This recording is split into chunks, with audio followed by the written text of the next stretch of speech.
back to the point about how our glory days, real quick. And I think your point was right that everybody says that, and I think it's true. But I will point out that tailgating specifically changed in a major, major way during our time at school. And we haven't even touched the tip of the iceberg on the tailgating stories on the show yet. So we're here with Aaron Perri. He is a former classmate of mine, of ours, from Notre Dame. He is currently the executive director of the City of South Bend venue for Arts, Parks, and Rec. Did I say that right? It's Venues, Parks, and Arts. The Venues, Parks, and Arts. We're super excited to have you on the show. You've got an awesome work history, awesome school history, lots of stories that we share and ones that we would love to hear. Say hi and tell us a little about yourself. Hey, Matt. Good to see you, man. I was thinking it's been probably about 18 years since we've seen each other face to face, but that's the beauty of technology, right? We can keep up with each other digitally, which has been even more important nowadays. But yep. I've been in South Bend. I'm born and raised in South Bend, actually. So was fortunate enough to go to Notre Dame. After I graduated, continued to do production work, audiovisual production. So kind of nowhere near the level of quality of stuff that you're doing, man. But was happy to do that. It took me to Legends. I actually worked there for almost 8 years shortly after it opened, booking bands, running banquets and major events there at the university. That was a great experience. That also afforded me the opportunity to get my MBA. Matt and I were film majors, and so I joke sometimes that I had to go back and get my real degree. Yep. We worked hard back then. We worked hard. And so after my MBA, I started working for the city of South Bend, first in kind of business and economic development in the downtown area, and more recently expanded that role to include our Performing Arts Center, Convention Center, all of our parks and rec amenities, baseball stadium, zoo, golf courses, all the fun stuff in town, the things that make a city worth living in, I think, So that's what I've been doing really for the better part of the last decade. And really enjoying doing it. It gives me the opportunity to travel a lot and network, speak about South Bend. I've been able to do a lot of speaking engagements and benchmark other cities, and I'm pretty proud of the stuff that's happening around here. And what high school did you go to? I went to Adams High School. Adams, okay. You familiar with it? I think Penn, Adams, and there's like one or two others, nice rivals. So yeah, there's like the Asperone little, understanding. Public schools. So that's, in South Bend right now, we're kind of going through some challenges with our school system, just like every city in the country is doing right now, e-learning and all of those things. But specifically, really interesting, we just had several new school board members come on and a new school superintendent, and we're in the middle of trying to get a referendum passed. While people aren't in school, while people aren't voting, why things look so tremendously different, the economic situations in our communities are dire to some degree, right? We haven't seen things like this since the Great Depression, and here we are asking people to pay more property taxes to support the local school system. So there's a real dichotomy at play in the public schools, but we believe that public education is so critical to foster the youth in our community that it's worth it. It's worth it, but it's a tough ask right now. So. And what are you guys doing to transition back, whether it be opening schools, whether it be opening other functions within the city? Yeah, it's pretty interesting. Indiana has published a 5-stage plan. I think a lot of states have kind of done something similar. We just this coming weekend will start phase 3, so we can start to open up. Bars and restaurants can start to open up a little bit more. Playgrounds, basketball courts. We literally had to uninstall the rims on all our basketball courts, and in a place like Indiana, that's a big deal, right? Oh, yeah. Wow, yeah. Because people wouldn't stop playing, and no. It's almost impossible to play basketball with any sort of physical distancing, right? Yeah. So we literally had to take the rims down. So those will start going back up this coming weekend. And then the next phase is mid-June. We'll start opening things like summer camps and pools. And then not till July will we be able to have larger scale events. Schools will reopen. those types of things. Although there's been no decision about what fall looks like for students going back to school. That's still, like so many things, still up in the air. But it's been interesting to try and figure out how to connect with people and keep building community when we're not allowed to be together physically.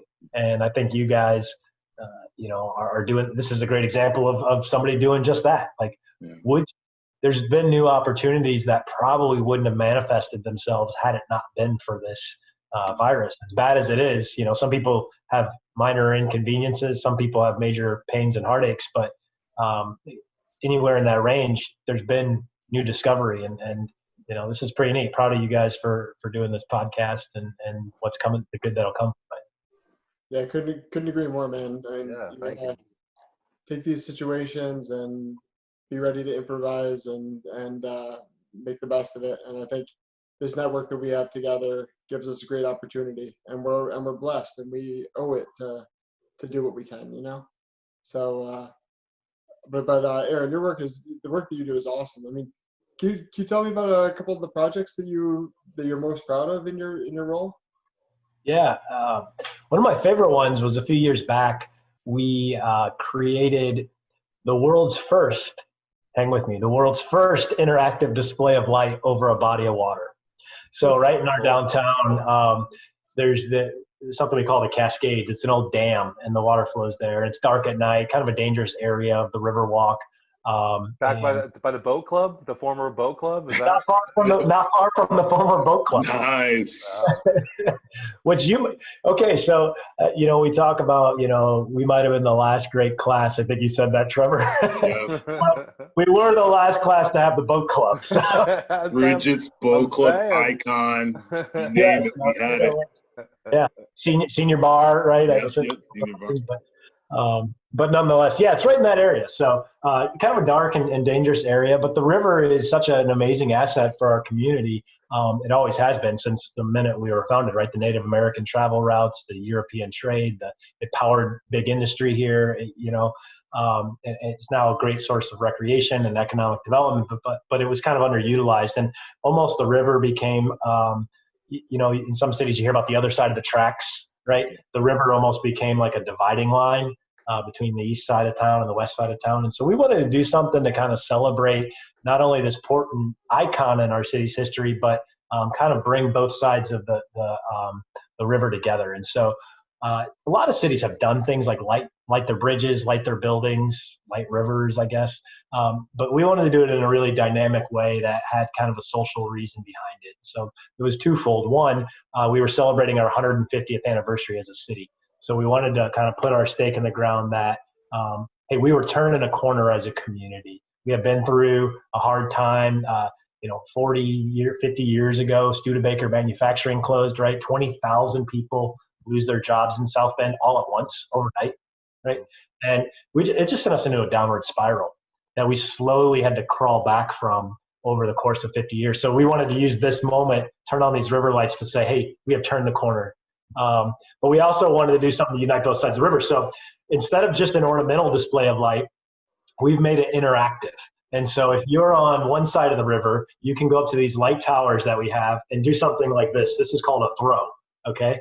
And so you can throw light across the river. Cool. These towers, when you activate the throw, will empty out light. It'll fill up, let's say, blue, blue, blue, and then spill all the way across the river. And then the people on the other side can catch the light. This is the catch. And if you successfully have a throw and a catch, the bridge behind you lights up and does a little show. And so it's really neat to be able to do to kind of unite both sides. And we can govern the colors, right? You can red, white, and blue, 4th of July, right? Red and green on Christmas. When Notre Dame wins, we turn it blue and gold. And when Notre Dame loses, we shut it off, right? Yeah. No, I'm just kidding. But it's been fun, and it's a great like symbolic way. It's become a little tourist attraction as well, and a symbolic way to kind of types of public placemaking projects. I think are my favorite things to work on because there's economic development that comes from it. I mean, within that very spot of where we did the river lights, there's been over $100 million of new economic activity. Now, I can't say the river lights caused that, right, by any stretch of the imagination, but it did help spiral this on in terms of, the hotel rooms that look at the river lights sell at a premium. The number of weddings that want to get, close to that for their pictures or their receptions and ceremony things. The kind of the new river trail system and network of parks that have bounced up. And then, people want to be next to parks. Parks raise property values. Parks, help with public health and things like that. So it's just interesting when you do these public placemaking projects, what they can spin out in terms of things like equity, health, economic impact.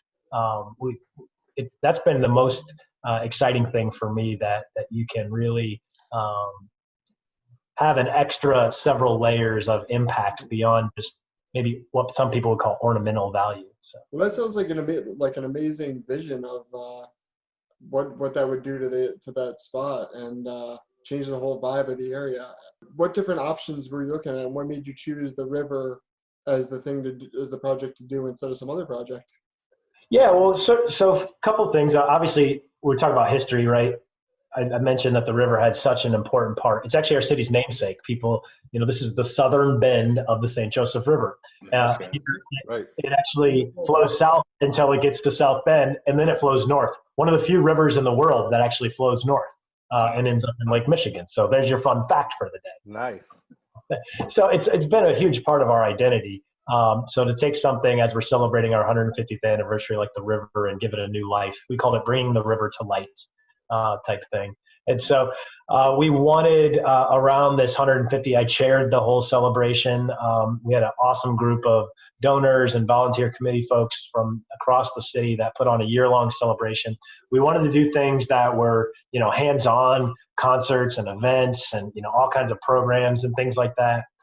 We wanted to do a promotional campaign around it. So, everybody's coffee mugs said SB 150 in all the restaurants, T-shirts, hats, websites, social media, videos, So we had the kind of programmatical experiences. We had the promotional side, but we needed this physical element, this reminder, this moment in time that we could point to that would be there as a reminder. And so that's where we came up with the idea of a large-scale community art project.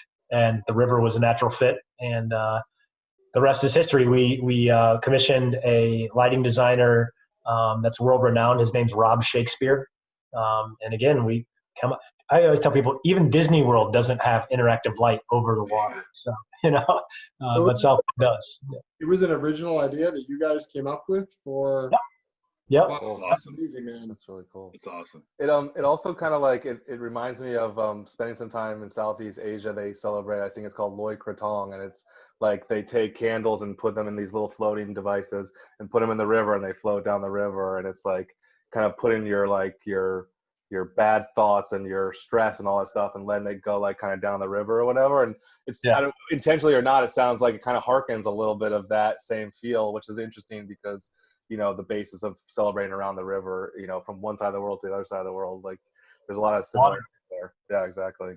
Water is so important. I mean, water fire in Providence, Rhode Island. Some people say it reminds them of that. I don't know if you've seen that out on the East Coast, Trevor, but Cool. Matt, when you get to travel a lot, it sounds like, all your stories come back to, Southeast Asia. Yeah, I guess I don't know if I'm on that tip right now, but it's you got me thinking about some of the different like comparisons, I guess. Yeah, I was lucky. I did these two big docs I did sent me to like 30 countries in the 5-year run. Amazing. So we had, and then a couple times we were there for months at a time and like just posted up in different places. So a lot of times you were just kind of in and out, but sometimes we were able to really kind of get the lay of the land, which was pretty nice. Where would you go back if one spot to go back, spend more time? Oh gosh, there's a few that always come to mind for different reasons. Sydney, Australia is kind of a really amazing place in the world.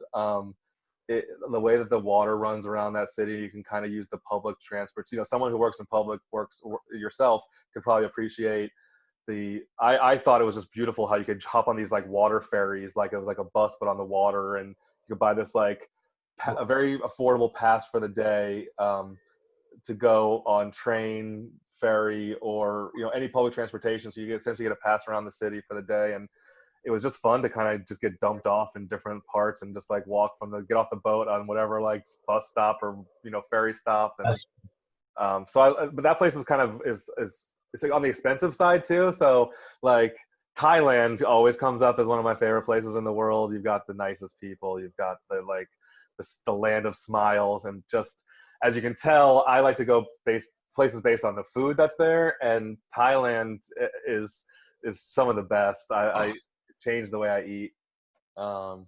Egypt is one that I always like to mention in these times because it's so different.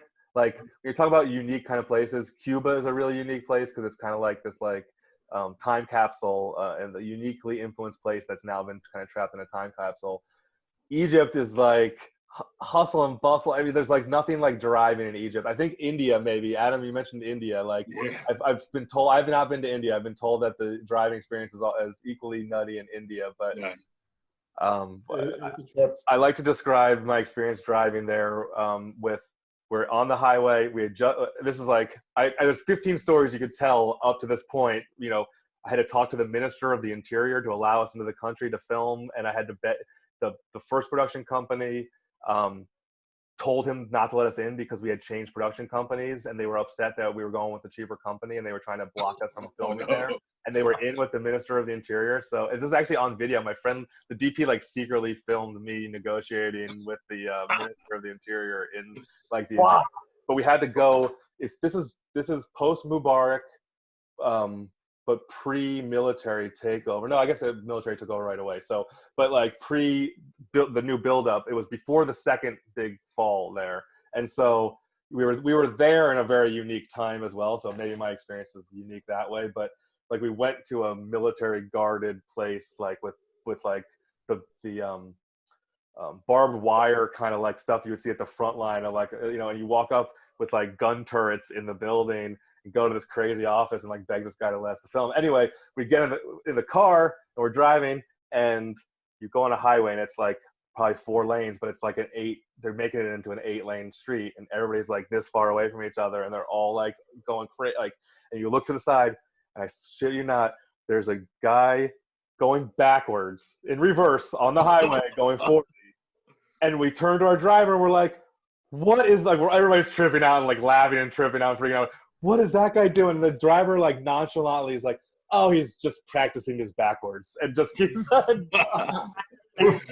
I heard a similar story. One of my boys was in India, and I heard a similar story in the highway. I'm like, oh, these people are savage. Just practicing his backwards. We made a trip from like, we went kind of far into these sand dunes and had to drive back, and everybody, they honk everywhere you go, and you pass it by anybody. It's constant honking. So it's like, boop, boop, boop, boop, boop. They're just driving, honking their horn. It's like, for some reason, I felt like it was like out of like a comedy sketch or something. The way that it's so foreign and so different. It's just like everybody's constantly honking. And I've slept in New York City or whatever, like you hear the horns honking, but nothing like in Cairo. Nothing. It's like nothing compares to the constant horn honking in Cairo. And then like you put their blinker on left, then turning it off and putting their blinker on right, and it's just the blinker's just on, and you're driving. Like nothing makes sense at all.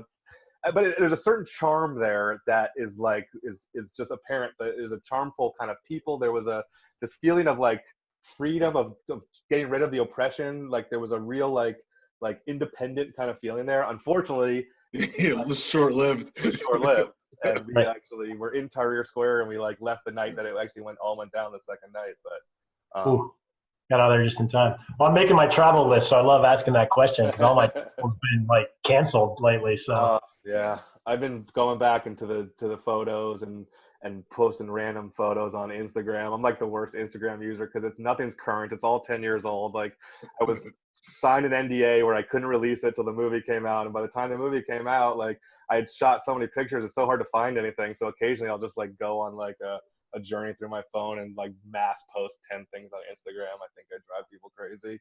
But all right. I've been traveling through the memories. But enough. Are you on TikTok yet? No, I haven't. I haven't gone that far yet. But if we make some success on this podcast, we'll be there eventually. We're too old for TikTok, man. Where are some of those? You said you went to scout different cities to potentially learn new things to appropriate for South Bend. I mean, what are some of your favorite places that we should go visit?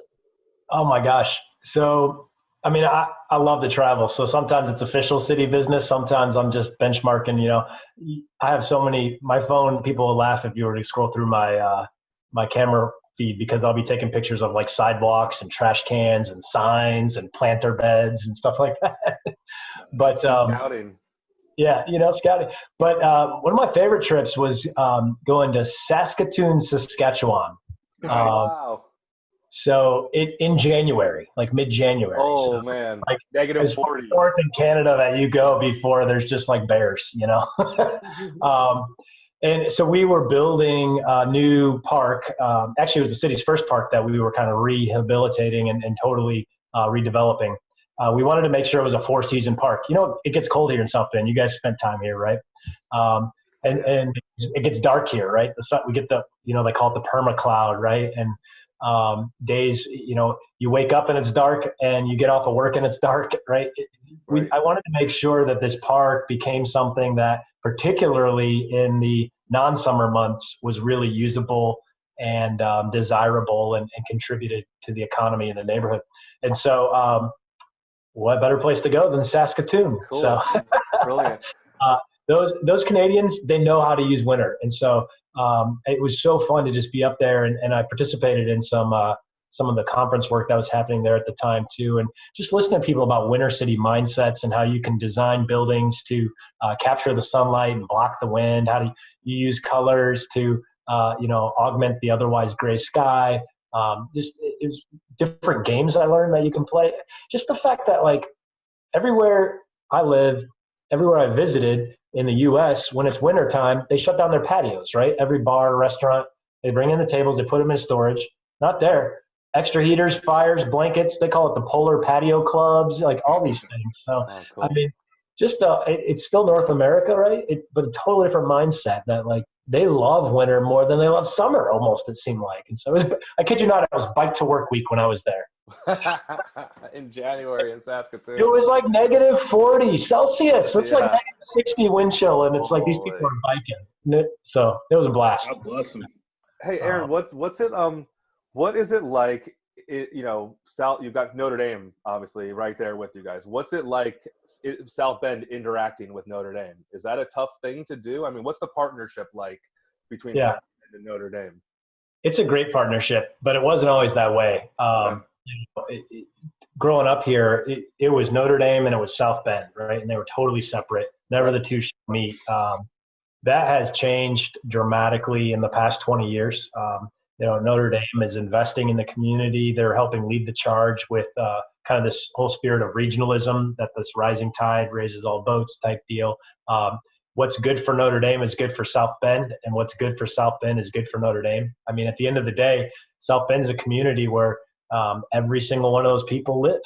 Everybody that works there more or less lives in and around South Bend. And so it's got to be a place that's desirable for professors to come. You think about recruiting professors. If we don't have good quality of life here, there's plenty other places that do. And so that's really important. So we rise together. But then it's not only kind of the economics of it. A lot of people think, oh, Notre Dame football and student, that they're the largest employer around, right? That's good for the economy of South Bend. Sure, but South Bend's good for Notre Dame too, and so they have. If this isn't a highly functional, thriving city, if the schools aren't functioning well, professors aren't going, their families living here. It all goes hand in hand, and so. But as of late, one of the things that have changed, really, maybe in more than the past 5-10 years that I've seen, are classes using Notre Dame as kind of, or using South Bend as kind of a case study. Really encouraging. I get to guest lecture and go out and work with students that are working on parks and public works and infrastructure projects, engineering students that are working to design things, architecture students. They're using South Bend as basically the classroom. Marketing students who are embedding themselves in small businesses to help them kind of navigate something like social media or market segmentation and things like that. So it's just really neat to see how it's growing up together. The final thing that I think has really improved is on the research side of things. Notre Dame's really taken on a whole different kind of track since we were there, and research is a huge part of their identity now. Well, the idea that taking research and the business school side of things, so research that might happen in the engineering kind of tract and the business school coming together to help commercialize product right here in South Bend. And so you'll see things like the Idea Center and the Innovation Park that have really helped kind of mend that maybe historically separate or town and gown tension, perhaps. It's certainly there. I think any community will have tension that might exist. But I think it's an incredibly healthy relationship and one that makes me proud because I can have my foot in both doors, right? Cool, man. That's really well said. And it's, I applaud you for all the hard work you're putting in to really think of everything in order to try to get it to this place, this vision that you have. That's it's like you had said earlier, I'm really proud of you for all the hard work you're putting into the community. And I can't, like I mentioned, I haven't been there recent enough, but I hear about how it shows, I hear all the friends that are going there that talk about what you're talking about.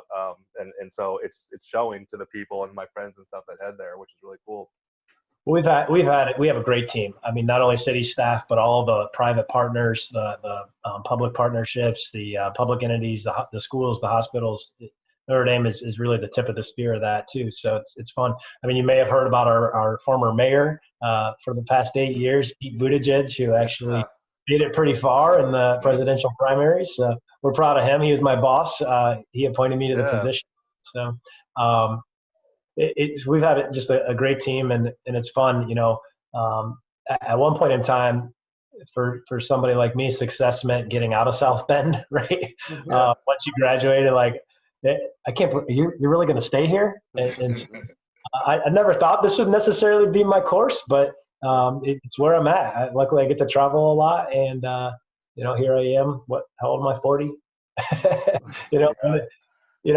Maybe another city's in my cards someday, but I don't see any reason it has to be either. It's fun to make a difference in my hometown. So yeah, nice. It sounds like you're making a very positive difference there. That's fantastic.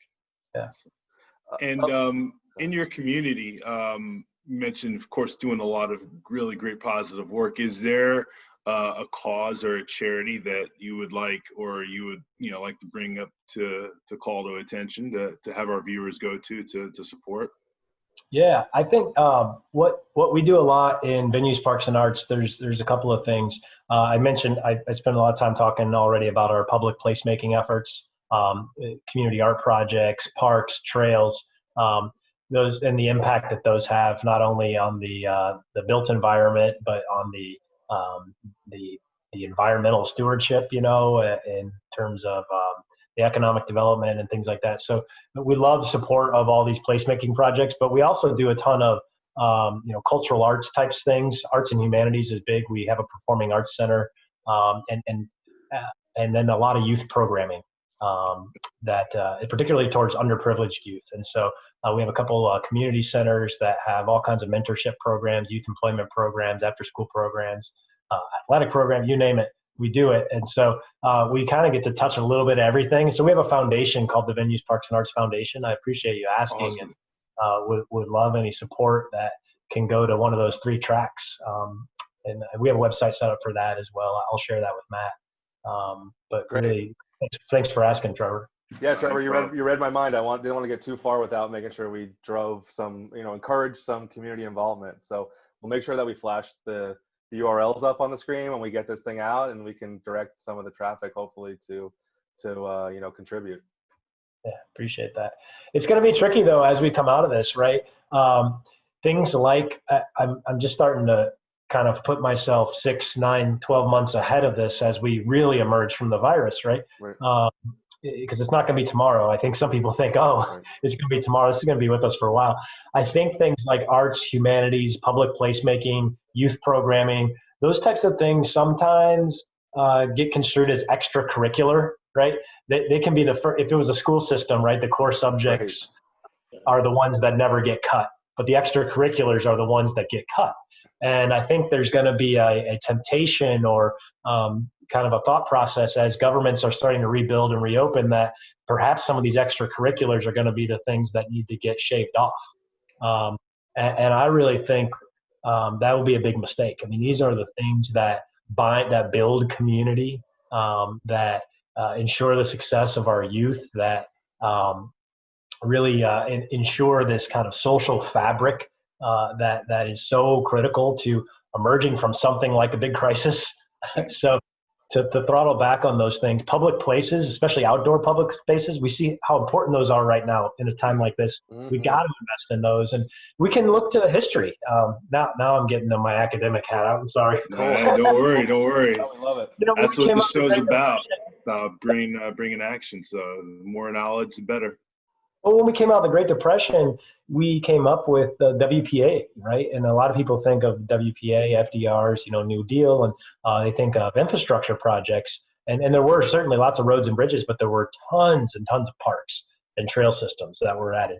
There were lots of art programming that was added. There was a whole host of things in the 30s that were related to music, sculptural art, theater, performance art. The New Deal had a lot of that in there. And so I hope that, maybe the right person to watch this podcast, and we'll start thinking about, these bailout monies that are coming out. Can we put it into something like a New Deal and fix our, crumbling infrastructure in this country? Also add some new programming. I've been doing a little research on it. And so that's why it's at the top of mind. The New Deal employed something like 8 million people. And if you equivocate that, just for population today, that would be 22 million people. That's getting close to the number of people that are out of work right now. Yeah. Yep. Right? Yep. I'm a big believer in a federal jobs program and working on infrastructure. It's things that need to be done, and people work with their hands and help out. So, and they have a little bit of ownership in the buildup of us out of this. And then your community is strong. You hit the nail on the head there. Well, it'd take a lot of money too. But we're seeing that, right now the federal administration is not afraid to spend some money on some things. I would encourage that. I think it was just over $1 billion, 1.3 billion or something like that. The WPA projects. Today's dollars is like 24 billion. Man, that almost seems like nothing when you're talking about trillions, right? we might need to send a little text to the old roommate, man. Flipping some advice as he's administering that hydroxy. Hey, what do you think about this? You could tell him about Roosevelt, right? And you could tell him about how big that made him and how legend that made him. Maybe you can get to a soft spot. You could go right there. We know how that guy ticks, right? While we're talking, first, it seems that South Bend, it's very apparent that they've got the right person to be leading the charge. And it seems like you certainly have your work ahead of you in your field to try to be creative and figure out how the first thing on the chopping block can thrive in a time when it really is needed. So, man. Yeah, now I think that's how we, kind of reconnected, Matt. You saw, we're just trying to be creative and keep the building while this is going on. And so we partner with a bunch of local musicians in the region and a really cool film editor by the name of Chuck Fry, who put this thing together. I got the title of executive producer, and it seems like, executive producer seems fancy, but Matt, in the industry, executive producer doesn't do anything.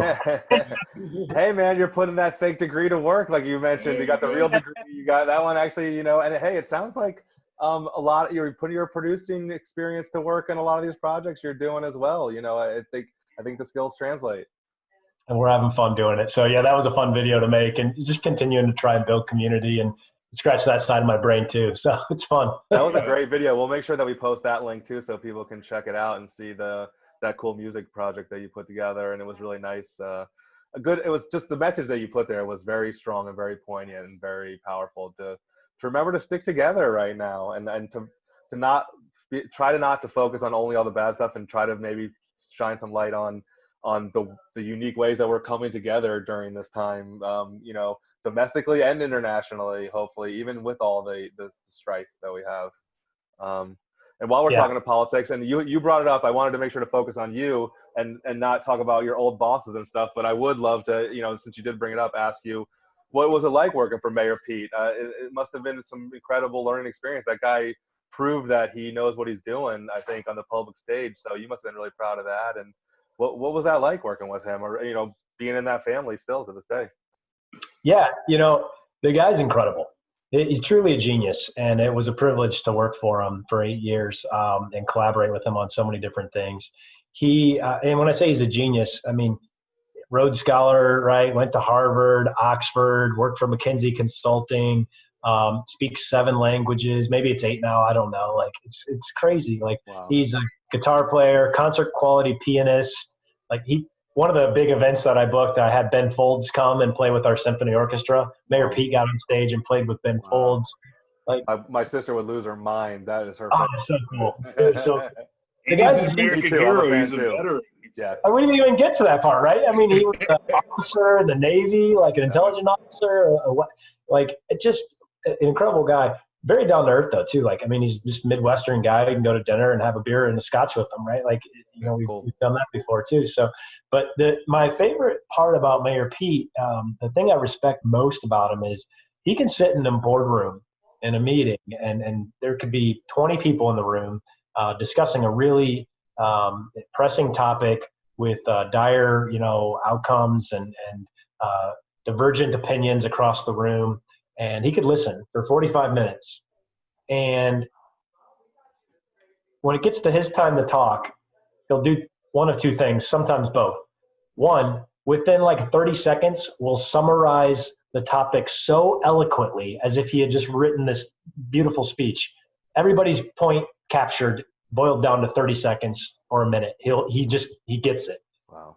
Or 2, he'll ask a question that will just be like, duh, why didn't we think about that? Boom, nail on the head, like meeting's over, drop the bomb. Wow. Like that, if you can answer that question, yeah, just like that. And that that's incredible. So hopefully it won't be the last time I work with them. Who knows what we're going to get to work on in the future. Yeah, I can imagine. That's quite a skill. A lot of times that comes with experience. I feel like the way you're describing that, and for such a young guy to have that kind of level of skill at that age is really, really impressive. I can't. He's like 4 years younger than us, So. Unbelievable. Yeah, I can't wait to see the more, what else he does and what else you guys do potentially too. Excited to see what you keep doing, man. And I know I could sit here and talk. This has been a real treat for us. This is fun. It's been really fun. I don't want to. I know we need to wrap it up. We've had you forever, but before we do, hopefully maybe this will lead to like future segments we can get you back, because I just have a gut feeling. You said you worked at Legends for so long, so what kind of what kind of Notre Dame stories you got for us? You got anything that pops to mind? We always love to try to hear stories. Aaron, what's the most ridiculous thing you saw happen at Legends? Oh my gosh, what's the most ridiculous thing? That was an interesting time of life. I just worked so many hours, like so late. That place was open till 4 a.m, right? Wow. Just dancing. 2 things come to mind, Adam, when you say that. One's a quick story. Both of them are pretty quick. There's 3. Okay, so you can't take a drink. You can't take a drink out of a bar, right? You're just not allowed to leave a bar with a drink, except for maybe like in New Orleans or something, right? Yeah. So I remember being there one night, late night, and I'm towards the front of the door, and this kid's like, he's drunk and he's got a beer with him, and he's getting ready to walk out. I'm like, hey man, you can't drink that beer, finish it here before you leave, whatever type thing. And he doesn't care. He just continues to walk outside, and I follow him out there, and I was just like, hey, just come back in and finish it. No need to have any trouble here. Just, come in, you can finish your beer and then go on your way, or I can take it from you. And as soon as I said that, he threw it at me. Oh. Oh. Of course, you know how Notre Dame works, right? The kid had to go to Res Life then, and yeah. He had to pay for my dry cleaning. Was it like Seinfeld as a butler afterward? I was just like, did that just happen? The other 2 are about concerts, though. We booked all kinds of awesome concerts there. One of them was Flogging Molly, and Legends can only hold like 600 people, and this room was packed. We might have fudged on the fire occupancy a little bit, but I mean, sweat was dripping from the ceiling. It was so hot in that room, and people are jumping around. It's Irish rock band, right? Like, right. I thought I was going to lose my job. Like, people are crowd surfing, pushing, shoving. Like, I'm like, people are going to get trampled. My eyes, somebody came up to me and were like, "Are you okay, dude?" I'm like, I don't know what to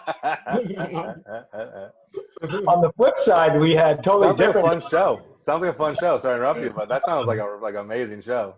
You can Google Legends flogging Molly and see there's clips out there. It's pretty cool. Rad. On the total different genre, we had Wiz Khalifa there.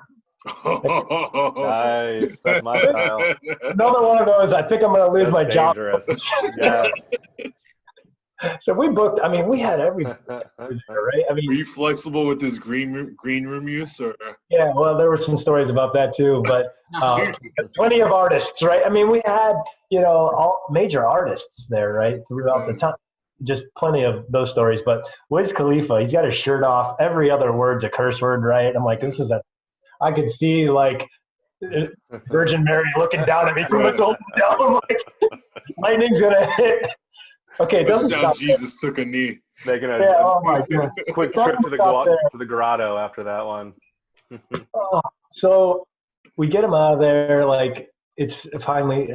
Geez, this was bad. This is probably gonna be on YouTube tomorrow. I don't know. It's all right. It's all right.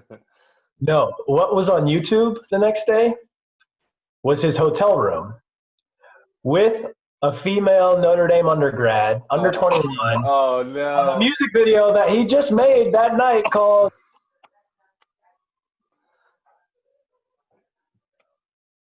Oh, wait. Did you guys lose him? I lost him. Oh, no. Aaron, your volume went down. Aaron, we lost you. We lost you might got muted. I don't know where. That's funny. It's almost like you got censored. Self-censored. Yeah, you were like. I don't know. Did you hear the title of the music video? No. Right before that. He put this music video in his hotel room with this underage 20-year-old like college student called Kush and OJ. Oh yeah, I remember that. I know that song. Yeah, that's a good track. I had to Google what Kush was. I like. This girl's dad is calling Notre Dame. Like, why is my daughter in a hotel room with a rap star with illegal substance and alcohol and like? Wow. God. So I'm on the phone here with like the music agents and like trying to get this music video off of YouTube, and I'm like, good luck. Oh my God. So epic. Crazy stories. Seems like another world. Awesome. That is the all-time funniest story in all of our 12 shows. We've had some good ones too. We've had some good ones. I had a feeling that we might have to come bring you back on, and besides hearing all the awesome stuff going on in South Bend, also ask some more legend stories too. Yeah, there's plenty. I'll tell you. I can go for days. So. I appreciate it, guys. This has been fun to catch up. Yeah, this has been great. Let's make sure that if the people that are watching, if you could go to the venues, arts and parks page, we'll put the link up. It'll be down below once this comes out, and please go support Aaron and everything he's doing. Aaron, man, you're amazing, doing amazing stuff for the community. Have great stories. It was really been a pleasure having you on here today. Thank you for all this extra time. We went way longer than we normally do, and we could keep going too. One last question, Aaron. I see you're living the bachelor life. Yeah. So in the house, we have this segment called Over Under, and it's how much over or under of a certain product that you have for quarantine. Seeing as that you're at the tail end, you're almost phase 3. Paper towels. Over under 5 rolls. How many do you have? Over. All right. Protecting yourself. That's good. Yes. I go through paper towels like nobody's business. It's probably bad for the environment, so don't. That's all right. You're getting the recyclable ones. I'm about to cook, and so like paper towels. Yeah. Nice. These are a renewable resource, Aaron. Yeah. I do throw them in the recycling as much as I can, but there you go. That would have been pre-COVID. There's always a good stock of paper towels here. So good to know. Good. Biodegradable, sanitary, renewable. You're doing the right thing. I mean, you're making a positive difference in every aspect. I have the ones where you can choose the size, so you don't have to have you get a third of it, right? So I feel like it's good. Yes. Oh man, this has been so great, Aaron. We really hope to have you back soon. We could talk to you all night, and thank you for your time and for all that you're doing for the community out there. And this has been a lot of fun. You have a great night, buddy. Talk to you soon. Go Irish. Go Irish. Go Irish. Irish.